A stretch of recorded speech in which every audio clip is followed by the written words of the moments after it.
I'll just say I have every confidence that the Supreme Court is going to rule that this is a freedom for all the American people, not just those living in federal enclaves. And I'll introduce our counsel, Paul Clement, to comment.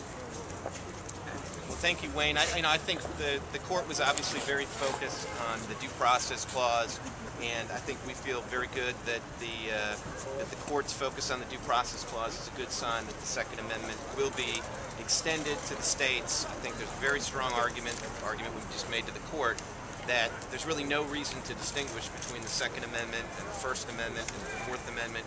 All of those other critical substantive guarantees of the Bill of Rights have been extended to the states, and it really wouldn't make any sense and would in fact make the court's jurisprudence in incorporation fairly unstable if somehow the Second Amendment were singled out for not being applicable to the states. So we think, in a sense, there's a relatively straightforward path for the court here.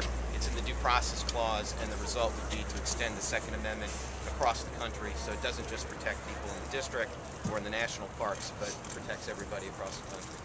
Mr. LaPierre, can I just ask you one thing? If you win this case, there presumably are a lot of other regulations that you're targeting. What are the primary ones?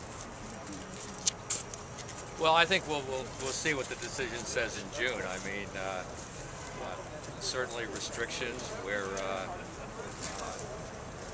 law-abiding people are prevented from going out, buying a firearm, and owning a firearm to protect themselves under the Constitution.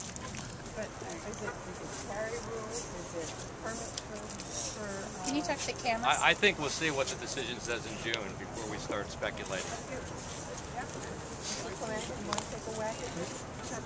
No, I mean, I really think that Wayne's got the right answer there. I mean, I think that right now, in the court's modern Second Amendment jurisprudence, we have one case.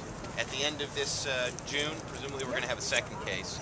And I think just as you saw sort of the NRA and others wait until after the Heller decision to bring the next case, I think it's probably going to make sense for the NRA and others to wait for this decision to come down.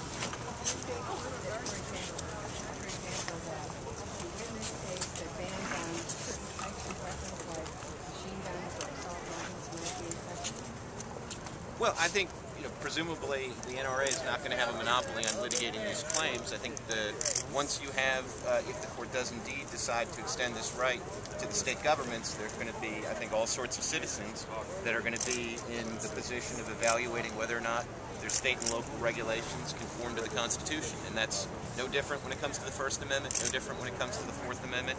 And if the court does extend the Second Amendment, then citizens will have that opportunity too. Thank you.